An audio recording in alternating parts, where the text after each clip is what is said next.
කතාව අහන්න කලින් පහළ තියෙන රතු පාට සබ්ස්ක්‍රයිබ් බටන් එක ඔබලා එහා පැත්තේ තියෙන බෙල් අයිකන් එකත් ඔබන්න. එතකොට අපි කතාවක් දාපු ගමන් ඔයාටත් අහන්න පුළුවන්.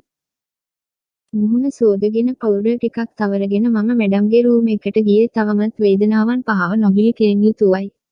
ඒ යද්දි මම දැක්කේ මැඩම් එක්ක කතා කර කර ඉන්න අෂාන්ව. මට පිටුපාලා හිටියත් ඒ මගේ නංගිගේ හස්බන්ඩ් කියලා අඳුනගන්න මට පුළුවන් උනේ රටේ නමගේ ගායකයෙක් නිසා හොඳට දැකලා පුරුදු නිසාමයි. ඒත් අෂාන් මොකටද මෙහෙට එන්නේ? අරලියාවක් ඒවද දන්නේ නෑ. ඒත් ඒක වෙන්න විදියක් නෑ.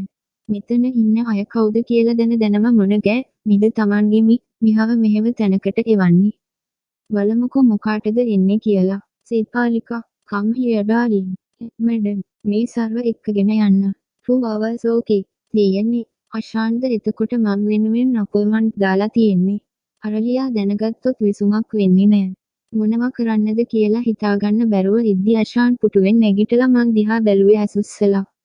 ඒ ඇස්වල තිබ්බ බැල්ම, ඒ මුහුණේ තිබ්බ හැඟීම් මට නොතේරෙන්නේ කොහොමද දවසට පිරිමි 4-5ක් එක්ක තියෙන ගණිකාවක් වෙච්ච කොට. මැඩම් බලන් ඉඳපු නිසා මට කරගන්න දෙයක් නැති වුණා. මොනවා වුණත් මේ රස්සාව මට වටිනවා.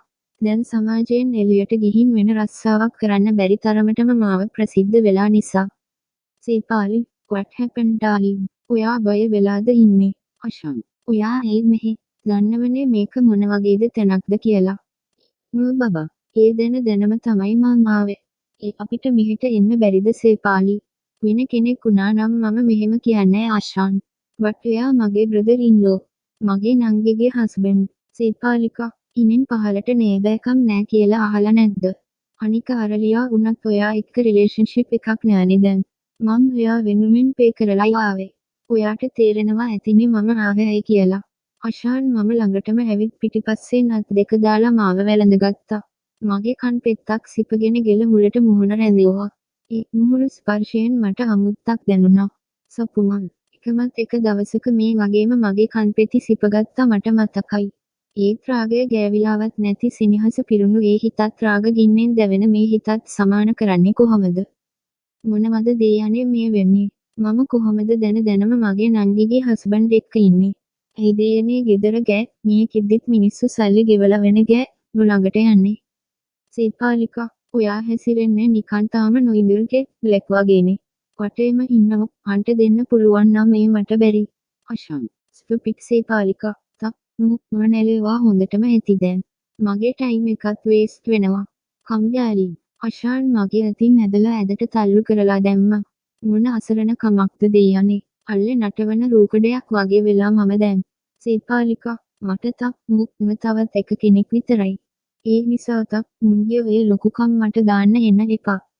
අනිත් එක මං ළඟටම ඇවිත් මගේ ඇස්වලටම හෙබුණ අෂාන් මට බැලෑරුම් විදියට ඇඟිල්ලක් උරුක් කරලා ඊළඟට කිව්වේ දෙයින් මට උන් හිටි තැන් මතක නැති වුණා. මුන් මතක තියාගත්තොත් හොඳයි මුන්ගේ ළමයා ඉන්නේ මම ළඟ මගේ ගෙදර කියලා. අරලියාගේ උඹේ එකේ ප්‍රශ්නයක් තිබ්බේ නැත්නම් මම කීයටවත් අපෙක් නැති. අවජාතකයෙක් මගේ ගෙදර තියාගන්නේ. දෙයනේ සද මගේ පණ ටික ජීවත් වෙන්න තියෙන එකම බලාපොරොත්තුව. මගේ කුසෙන් බිහි කළාට එයා වෙනුවෙන් එරුණ කිරි ටිකවත් දෙන්න නොදී ඈත් කරන්න සිද්ධ වුණ මගේ රූසමල. අද මගේම නංගිට අම්මා කියලා එයා ළඟ ආදරයෙන් හැදෙනවා. නංගිට දරුවෙක් හදන්න බැරි ප්‍රශ්නයක් තියෙන නිසා එයා මගේ දරුවට වෙනස් කමක් කරන්නේ කියලා දන්න නිසයි මම හිත හදාගෙන මෙහෙට වෙලා ඉන්නේ. අපි හරි අසරණයි. පිරිමි ඉස්සරහ පයට පෑගෙන දූවිල්ලක් තරම්මවත් වටිනාකමක් නැහැ. සදීගේ ජීවිතය ගැන තිබුණ බය නිසාම මට සිද්ධ වුණා පැය දෙකක් පුරාවට අෂාන්ගේ ඕනෑ එපාකම් ඉෂ්ට කරන්න. පැකගන්න කිසිම දෙයක් නැතිකොට මම අෂාන් හාය හාන්ගත වුණේ මොන දේ වුණත් මගේ දරුවට අෂාන් හොඳ තාත්තා කෙනෙක් වුණ නිසා. මට ඒක විතරක්ම ඇති. මම ඉස්සරහ කේන්තියෙන් අවජාතකයා කියලා කෑ ගැහුවට අෂාන් සදීට ආදරේ කියලා මම දන්නවා. ඒ හුරුතල් කුණු පැටියට ආදරේ නොහිතෙන්නේ කාටද? මගේම නංගිගේ සෙමියා ඉස්සරහට දිගලවන්න සිද්ධ වුණ ලතැවිල්ලෙන් මම ඕන දෙයක් කරගන්න කියලා අෂාන්ට ඉඩ දුන්නා. විරුවෙන් වගේ ඒ දෙතුල නිර්වත් මගේ ලය පුරාම දුව ගියා. අෂාන්ගේ වේගවත් සුසුම් පහරවල් එක්ක මගේ සිහින් කිඳිරිල්ල කාමරයෙන් ඇහෙද්දි මම බාහිර ලෝකය මොහොතකට අමතක කළ අවුරුදු 50-60 මිනිස්සු එක්කත් නිබලර යන අපිට මොන නෑදකම්ද කියලා හිතලා. දිගු වෙලාවක් මාත් එක්ක ඔට්ටු වෙලා දහදියෙන් නැහැවි ගිය අෂාන්ගේ සිරුර මගේ සිරුරට කඩන් වැටුණා. එකතකින් මාව වැළඳගත් අෂාන් නැවතත් මගේ මුව මත සිපුමක් තැබුවා. සේපාලිකා, love you baby. යැ මි යකව ඇඳට අරන් තමන්ට ඕන දේ කරගත්තට පස්සේ මොනමි මිහත් කියන්නේ ඔය ටික විතරයි. ඒත් ආදරය කියන අකුරු 4 තේරුමවත් දන්නවද දන්නේ. ආදරය කියන්නේ හරි උතුම් වචනයක්. වෙලාවකට පරිත්‍යාගයක්. ආදරය කරන කෙනා වෙනුවෙන් කල්පයක් වුණත් බලන් ඉන්න පිරිමි අතරේ ගෑ මිට හොරෙන් වෙන ගෑනු එක්ක නිදේන පිරිමි කොහොමද ඕවා දන්නේ? ප්‍රේමය ලොව හැම තැනම ඇති. හැම දෙනටම හමු වෙලා ඇති. එනමුදු ප්‍රේමය කිමයි කියා හඳුනාගත් කිසි කෙනෙක් නැති. කළුවර වැටෙන්නේ රෑ වෙලා හින්දද නැත්නම් වැස්සක් අත ළඟද කියලා දන්නේ නෑ. මම ඉස්සරහ දොරකඩෙන් මිදුලට බැස්සේ අම්මා තාමත් නැති නිසා. අහස අලු පාට වලාකුළු වලින් පිරීලා. උඩ අහසේ කරණම් ගහන වැහි ලිහිණියත් වේගයෙන් සුළඟට හැමරෙන ගහ කොළක් කියාපාන්නේ වැස්සක පෙර නිමිති නෙවෙයිද? අතට වෙරළු ඇහිදගෙන, ඉනට පලා නෙලාගෙන, වරටම දර කඩාගෙන, ඒ අම්මා විගසකිනේ, චූටි නංගි ඕලු කවියක් කියන්නේ ඈතින් එන අම්මා දැකලා. ඒ කිව්වේ ඇත්ත. දළු කඩනකොට අඳින පරණ චිත්තය නවලා යටින් තියාගෙන ඔළුව උඩ දර මිටියක් තියලා අත රැඳි ගමන් මල්ල ඉනට තියාගෙන ඈතින් අම්මා එනවා. දර මිටිය බිමට අතෑරලා අම්මා එලිපත්තේ ඉඳගත්තේ මම දර මිටිය ලිහලා ටික ටික කුස්සියට ගිහින් දාද්දි. අම්මගේ ගමන් මල්ලේ කන්න මොනවද තියෙන්නේ බලන්න නංගිලා 3 දෙනාත් එක්ක මමත් වට උනේ පුරුද්දකට වගේ. අම්මගේ දහඩියෙන් පෙඟිලා කළුපුස් කහට පැලම් බැඳුන අත්දිග කමිසයත් අවුවට වැස්සට හෙවණක් වුණ ඔළුවට දාන ඉටි රෙද්දත් ගමන් මල්ලෙන් එළියට මතු වුණා. වත්තේ පොල් ගහකින් වැටිලා ඇහිදගත්තු පොල් ගෙඩියක් එක්ක වැට ඇයිනි ගහකින් කඩාගත්තු තිබ්බටු ටිකක් එළියට ආවේ කට්ටියගේ මූණු එද වෙද්දි. හැමදාම හවසට වැඩ ඇරිලා එනකොට මොනවා හරි කන්න ගෙනත් දෙනකම් බලන් ඉන්න එක අපි 4 දෙනාගෙම පුරුද්දක් උනේ වෙරළු ගෙඩියක් හරි ඒ මල්ලේ වරදින් නැති බව දන්න නිසාමයි. අන්තිමටම අතට ගත්තු සිලි බෑග් එකක අම්මා ඉදලා දම්පාට වෙච්ච මාදම් පොකුරක් ඔතලා තිබුණා. වැස්සට පෙර අහස වගේ කළු පාට වුණ මූණවල් පෝයදා හඳ වගේ එළිය වෙන්න වැඩි වෙලා ගියේ නෑ. නංගිලටත් දීලා කාපන් ලොක්කියේ. අම්මට කහට වක් කරලා දෙන්නන්. වහින්න කලින් මම පොළුවට වතුර දෙකක් හලාගෙන එන්නම්. හාල් ටිකක් ලිපේ තියපන් ලොක්කියේ කුසෙට ටිකක් තලලා දාලා තිබ්බටු වෑංජනයක් හදන්න ඇහැකි රැට. කටුමැටි ගහපු පුංචි පැලේ ඉදෙන බතක් එක්ක කුසායට තිබ්බටු තලලා දාලා එදා අම්මා හදපු එළවලුව වගේ අද කන බත්පත රස නෑ. මුදලාලිගේ කඩෙන් මාසේ අන්තිමට ගෙවන පොරොන්දුවෙන් ණයට ගත්ත හාල් ටිකක් උයලා කොච්චි කරලා තලලා දාලා අමරාපු පොල් සම්බෝලයක් එක්ක කන බත් ටිකේ රස එදා නොදැනුණාට අද ඒක මේ දිව්වේ භෝජනවලට වඩා වටිනවා. කකා හිටපු බත් එක ඩස්බින් එකට හලලා මම අත හොදගත්තේ අතීතයේ මතක් වෙලා කන්න තරම් හිතක් නොතිබ්බ නිසාමයි. ඒ කාලෙට ආයේ යන්න ඇත්නම්. සේපාලිකා කමින් ටෙහානි මොනවද බොය හැම තිස්සෙම කුරුටු ගාන්නේ. කුරුටු ගානවා නෙවෙයි බක්මන්. මේක මගේ ඩයිරිය. මට මතක් වෙන පාරට මං මේකේ මොනවා හරි ලියනවා. මොනවද උඹ ලියන්නේ? ගමේ හිටියේ කොල්ලෝ ගැනද? නෑ බක් අන්ටෙහානි. පිටින් බලන අයට අපේ ජීවිත රසවත් වුණාට අපේ කතාව නීරසයි බක්මන්.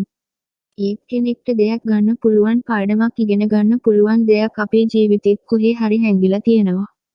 ඉතින් මොක පුතක් කරන්නද යන්නේ? මම නෙවෙයි. මං නැති කාලෙක මං වෙනුවෙන් කවුරු හරි මේක පොතක් කරයි. ටෙහානි මටත් වඩා පරණ කෙනෙක්. මෙතනට ආපු දවසේ ඉඳලම මම එක්ක දුක සැප බෙදාගත්තු එකම කෙනා ටෙහානි. මෙතනට එන ගොඩක් අය මාවම ඉල්ලද්දි ගොඩක් දෙනා මම එක්ක අමනාප උනේ මම නිසා එයාලගෙත් වැලියු එක අඩු වෙලා කියලා හිතාගෙන. මට කා එක්කවත් තරගයක් තිබුණේ නෑ. පෙර දවසක පූර්වී පිනක් කියලා හිතන් ඉඳපු අද මහක රුමය කියලා දැනුණ මගේ රූමත්කම තමයි මේ හැමදේකටම මුල. අවුරුදු 2 ඉඳලම වවපු දිග කෙස් කලමත් නාදල්ලක් වගේ රෝස පාට දෙතුලත් නිල් පාට ඇසියුගලත් පෙර දවසක කියාව පෑවේ මම පංච කල්යාණීක වග නොවේද? මයකෙක් පෙර ආත්මික රජ කුමාරියක් වෙන්න ඇති. ඒ තාත්තේ එහෙම කියන්නේ. එකනේ මේ ආත්මෙත් රාජ කුමාරියක් වගේ ලස්සන වෙලා තියෙන්නේ. තාත්තේ එතකොට අර අස්සය පිටින් කුමාරයෙක් ඉන්නේ. ඒ වගේ මාවත් එක්කගෙන යන්න කුමාරයෙක් ඒවිද? ඒවි මය පුතේ. මගේ දෝනි මම යවන්නේ කවදා හරි අස්සය පිටේ තමයි. මල්වල නැකතින් නාවලා නැකතට ගෙට ආපු දවසේ වතුර බේසමකින් මුණ බලද්දි තාත්තා කියපු ඒ වදන් අදටත් ගෝංකාර දෙනවා. තාත්තා හිටියනම් කුමාරයෙක් එක්ක මාව යවයි අස්සය පිටේම. ඒත් මගෙම අවාසනාවට උන්ද දෙවියෝ ළඟට ගියේ මල් ආයක උනත් ඉස්සෙල්ලම නෙලාගන්නේ ලස්සනම මල නිසා වෙන්න ඇති. හොඳ අයට ආයුෂ වැඩිලුනේ. එයාලා ඉක්මනට දෙවියෝ ළඟට ගන්නවලු. තාත්තා නෑ කියලා අම්මා අපිව එක වේලකවත් බඩගින්නේ තිබ්බේ නෑ. උදේ පාන්දරම නැගිටලා එක එළවලුවක් එක්ක හරි බත් එකක් ඔතලා මාවයි නංගිලා 3 දෙනාවයි ඉස්කෝලේ ආවා. කියනු ළමයිම 4 දෙනෙක් එක්ක වැඳමු උණ ගැ මීට පාඩුවේ ඉන්න දෙයිද මේ සමාජය. මගේ අම්මටත් නොයෙක් යෝජනා ආවා මිනිස්සුන්ගෙන්. ඒත් අම්මා තමන්ගේ පාඩුවේ අපිවත් බලාගෙන ජීවත් වුනේ.